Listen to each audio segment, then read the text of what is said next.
Hello YouTube! Today we are going to be talking about de-stressing after being overstimulated, understimulating yourself. So in the light of getting a new job recently, I still do get overwhelmed. When I was first, before I was diagnosed, I would get overwhelmed and I would just go to my room and cry because I could not sort out my emotions. It was just too painful for no reason. It was literally just because I had talked to too many people that day and I would just go home and cry. After getting diagnosed, I kind of started trying some stuff and like people were like, oh, get fidget toys. And I was like, that's stupid, I'm not a kid. And then I got one and I was kind of like, it's not bad. My main thing is I want to like destroy something and I kind of want to like just break something really bad. It's not even like, it's not bad. I don't know how to explain it.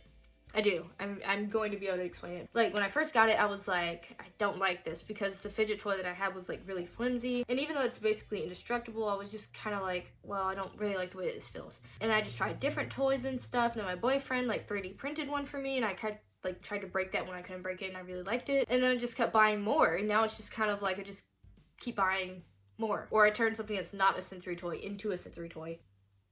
It's not a toy, but it's like an item. Now that I'm really comfortable with them, it almost feels like I need it. It's like when I'm playing with it, like once I'm playing with it, I don't even notice that I'm playing with it. I don't know if I showed you guys this, but basically I've tried all different types of keychains and stuff. I finally figured out the perfect thing, and it just came to me about 4 or 5 months ago. And I bought this bandana. Now I can like grab it at several different points, right? The next thing is what I have on there all the time is my fidget thing. Now, I don't know if I ever posted this, but I actually got this at a 5 Below. But this one I specifically like, not because it's a fidget spinner, because I think I told you guys I really hate fidget spinners. It's not like a regular pop-it. It's like, it pops really loud, and it's very stiff.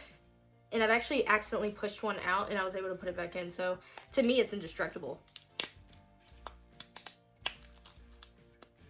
My nails are atrocious right now, because I tried to like remove the nails and they wouldn't come off.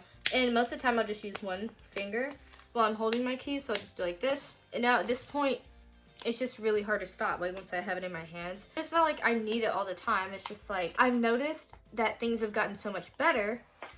One, because of the size of my key ring, and I'll be holding my keys and I'll just like be holding my keys like this and I'll just be talking to someone just like this, and it's like down at my waist and I'm just talking to them and I'm like, yeah. And it actually helps me think better. And so it's really funny. Like it actually, like it's not just something that's like, oh, I feel like playing, so let me grab my fidget. It's not that. It's actually just like, it's just there. It feels like it's just there. And if I had to think of like it being second nature in some way, honestly, people don't really question it, really. So it's cool with me. Like no one's like, why do you have that on your keyring? Like everyone has one at this point. It's not true. It's not true. It's kind of subtle, honestly, to me. It's not, but it's not like a big rainbow one like the other one I have. I just really, really like the way that it pops. But I've noticed such a big difference since I've allowed myself to have sensory items. At first, I was just kind of like, I'm not a kid though. I don't need it, right? But I've seen a huge difference in the amount of time that I'm able to bounce back from being completely drained. Because like I said, I would go to school or go to work and I'd come home and cry because it was just too much. Like I wouldn't even be sad. I would just be so overwhelmed sometimes that I would just have to like let it out and then just sit in silence for hours. But now what I do is like get off work and I wrap myself in my blanket. Sometimes I'll turn on my heater if it's kind of cold, and I will turn on my ceiling lights. It makes the ceiling look like the ocean. It also has like nature sounds, so I'll turn those on.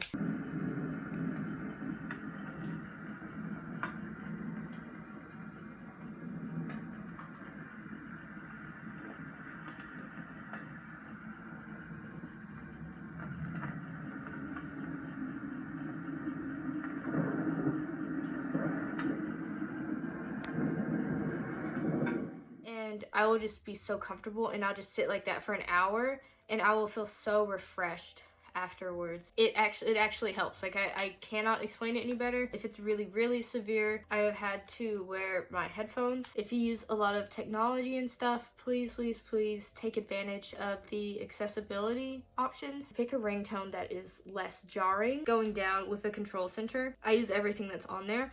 And so you can see I have this one like really, really full. So my brightness is of course always right there, like you guys know that.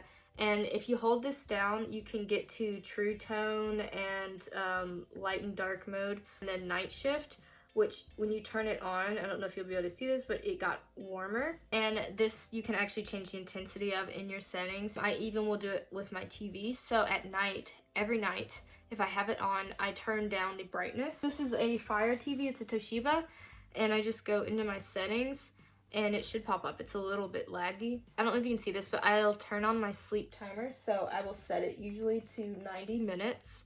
And then I will also go up here to picture. I will change the backlight and I'll change the brightness.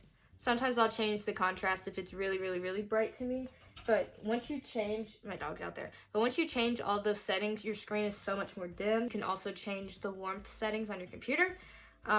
Pretty much any computer, any phone, it really doesn't matter. You can change these settings. I've found that I've had to turn off my notifications for different apps. What happens is it just overwhelms me and it makes me open the app, and I don't want to do that because it's just too much information sometimes.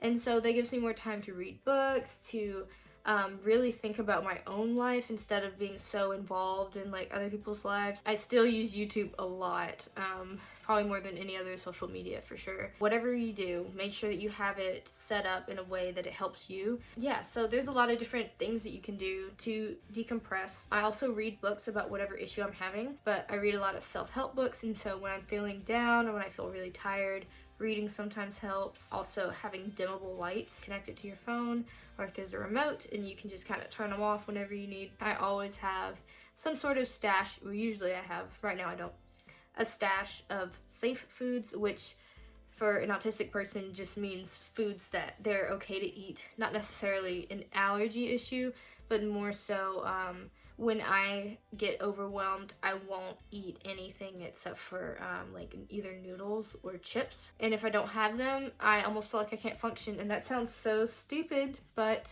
I always say it sounds so stupid, but really, it doesn't sound stupid to me, but I feel like to someone who doesn't get it, it sounds like like pointless. But think of it as like a pregnant woman who has cravings. It's like that. And it's not that I can't eat other food, but it's almost like when I eat other foods, it has no flavor. But when I eat the chips, it has so much flavor and it makes me happy. So I don't know. And it could be like Asian food. Like I love Asian food, but if I eat it while I am in like a shutdown state, I get no enjoyment out of it at all. And like I don't even want to eat unless I can eat the chips. I will sit in silence and eat my chips and my tea. And I'll usually recover pretty soon after that. Usually like takes like 3 hours or so. So it's been really great because I've figured out things that work for me, and so maybe something I said has kind of sparked an idea in you. I don't know. These are different ways that I kind of accommodate myself when I am overwhelmed. Let me know what you guys do to kind of calm down and decompress and start over with your days. I think that's about it. If you enjoyed this video, please do leave a like and subscribe. You guys are the absolute best. Thank you so much for your feedback. It really means a lot to me. Even if sometimes I like feel like this, you guys have really been there for me, so I appreciate you all. Thank you so much for watching, and bye.